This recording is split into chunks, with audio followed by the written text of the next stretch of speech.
Everyone talks about calming techniques for stressed out moms. I feel like it's a little bit different for us homeschool moms. The truth is, we can't be that calm, patient, present, engaged homeschool mom we really want to be when our nervous system is just fried.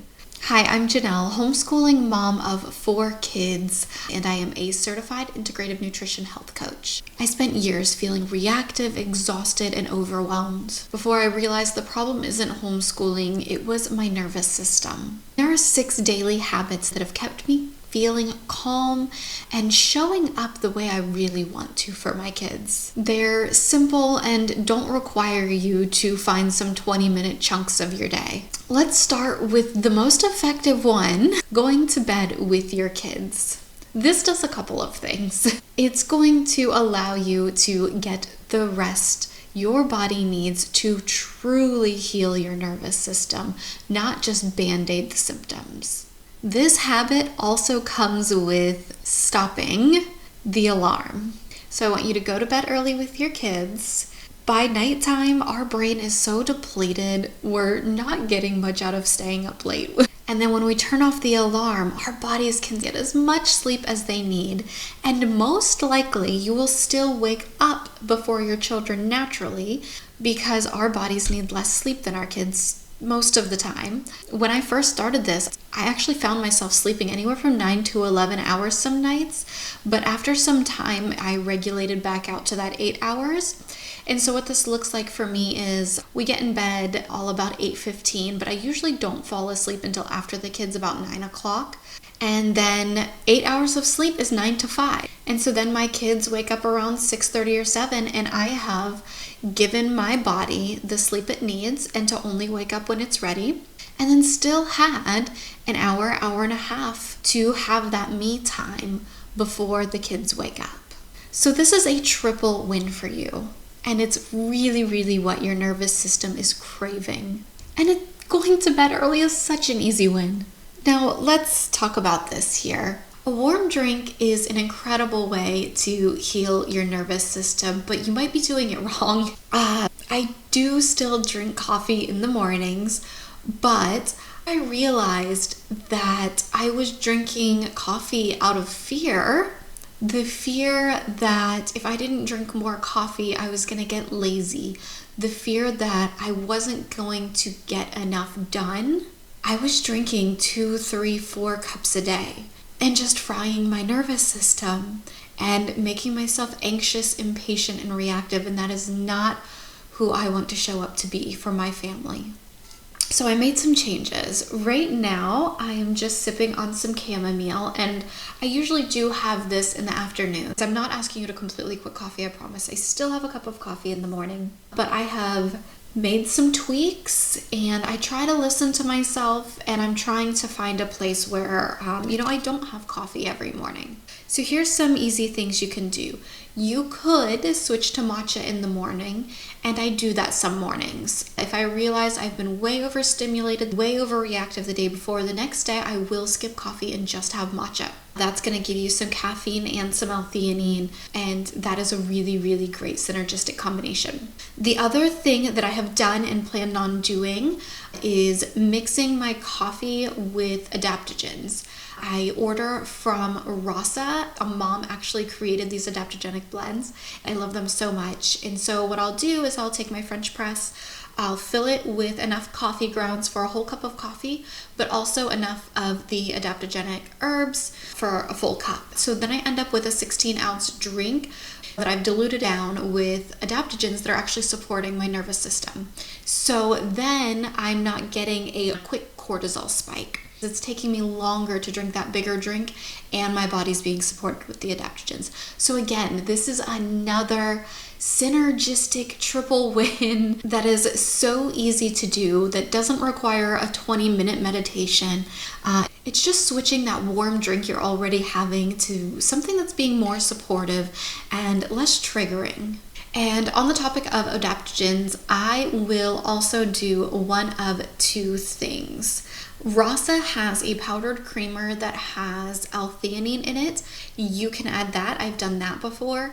Right now, I am using a supplement that is called Bliss, and it has L-theanine, ashwagandha, bacopa, and 2 other adaptogens in it that, oh my gosh, they feel like a hug to my brain. I love it so much.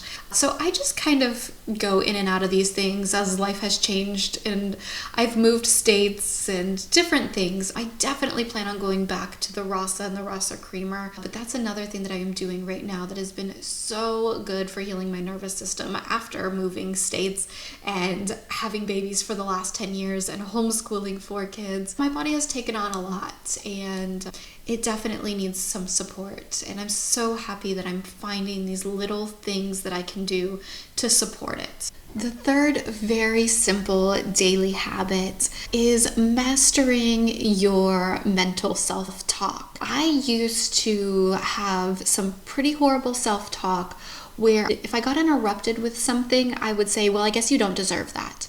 If my baby would start crying before I was about to take a shower, my brain would literally say, I guess you don't deserve to take a shower.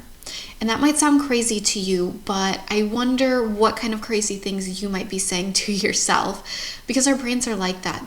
They're just crazy sometimes, and who knows, with how we grew up and our teenage years and even through motherhood, some of the traumas that we have experienced that might cause some of this, and we might not even be aware of it. So the first step to mastering your self-talk is that awareness. What crap are you talking to yourself? And then how can we replace it with something like, well, I deserve a shower, so I'm going to figure this out, right? It's these small little tweaks. When I accidentally break something or ruin a recipe, instead of talking down to myself and calling myself stupid, I might say, wow, I'm such a silly human. It's so funny how humans aren't perfect. And I laugh about it. These little tweaks will start to heal your nervous system because you won't be torturing yourself. Stop torturing yourself. A quick tip here is to ask yourself, what would a loving mother do for me right now, or say to me right now, or have me do right now? Would a loving mother tell you to make yourself a cup of chamomile and relax? Would a loving mother laugh about the mistake you made and help you clean it up and tell you it's okay, we all make mistakes? Or replace that maybe with a good friend. What would a good friend say or do for you or tell you to do right now?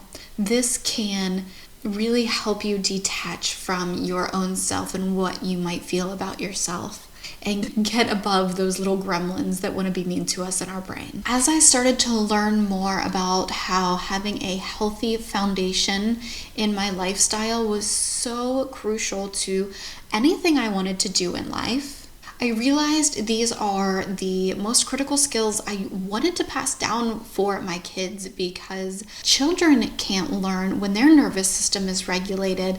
I realized these are the foundational skills that they need before giving them any curriculums. And I knew I wanted to give these skills to my entire family because it's a synergistic system.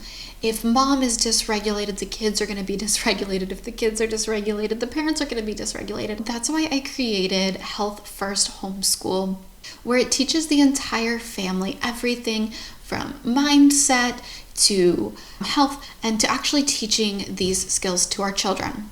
And I wanted to do something special for you, so I unlocked the first module in that program.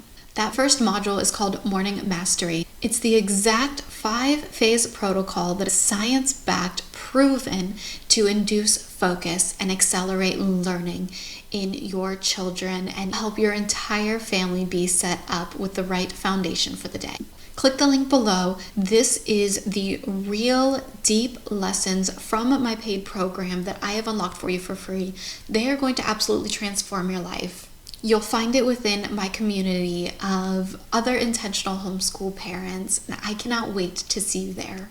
The next habit that I'm not asking you to take 20 minutes out of your day to try is breath work. And that might sound like you need to stop what you're doing to practice this, but that's not true. I started practicing breath work while I'm standing at the playground watching my kids play at a stoplight when traffic is frying my nervous system.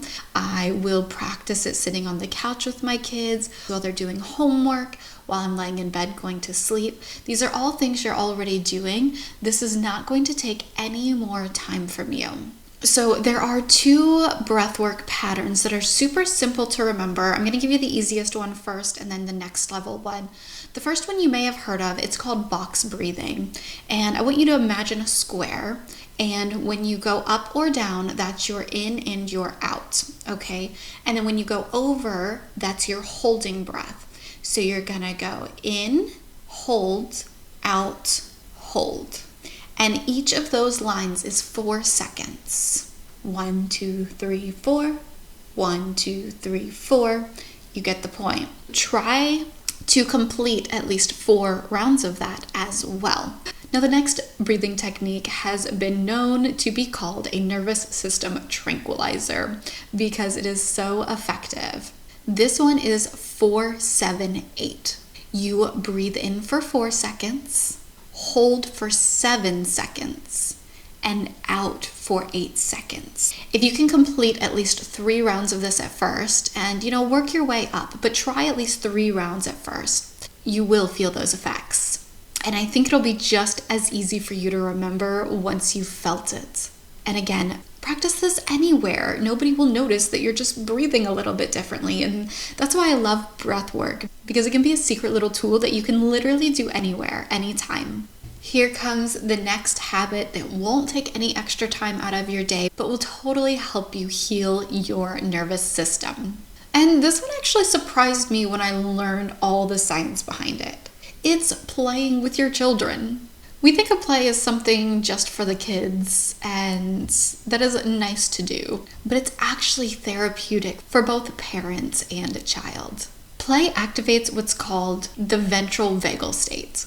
It's the safe and social mode, and it signals to your body that you're not in danger. Laughter releases tension, and connection regulates everyone. When I actually started sitting on the floor and playing with my kids, I noticed all of that stress just melt away, and that inner peace and knowing that everything is fine come right back. 5 minutes of genuinely playing with your kids and getting that love and connection will do you so much good. I know there's a lot going around on the internet about independent play, and we absolutely want our kids to play independently, but we shouldn't miss out on the fun either. You're not just playing with them, you're creating lasting bonds and healing your nervous system. And this last one might technically require finding time in your day, but it's that important. And this one is exercise, and we should all be aiming to live an active lifestyle. And look, I am not perfect. I wake up exhausted many mornings. I was pregnant and breastfeeding for 10 years straight. I understand that sometimes moving your body, especially intense cardio, could be actually the worst thing for your nervous system. So all I'm recommending is that you start doing some calm movements every day. You don't have to go take a HIIT class. That's not going to heal your nervous system. But please start trying to take walks every day with your family, or simply turn on some yoga on the TV and get everybody on the floor. It doesn't have to be much, even if you just do some stretching. I will say that if you do feel energized and have the capacity, at least a couple times a month, to really get your heart rate up and really move, that can actually release tension and release built up emotions. When I first started taking more intense classes, as I was leaving, I actually felt myself crying, and I didn't know why. I wasn't thinking any sad thoughts necessarily, but then I learned that really moving your body releases those stored emotions. So this can be really, really great for you. I believe I was taking a class where I got to actually punch punching bags. And so something like that, any kind of strength training, punching, your local gym might have something with drumsticks, anything where you can release anger or any kind of buildup emotions you might be having can be very, very healing to your nervous system. Just relax a little bit afterwards. Recently, I've combined the last two habits and not only have been taking walks with my kids, but I've been getting on the trampoline with them. So I've been playing with them and getting my heart rate up at the same time. It has been wonderful. Being a calm homeschool mom doesn't mean you have to do more. When you heal your nervous system, you can show up with that calm clarity that is available to you already. Sleep in. Don't overstimulate yourself with caffeine. Give your body supportive adaptogens. Talk nice to yourself, breathe, and move and play. Just being intentional with these lifestyle habits. Click the link below. I cannot wait to see you there.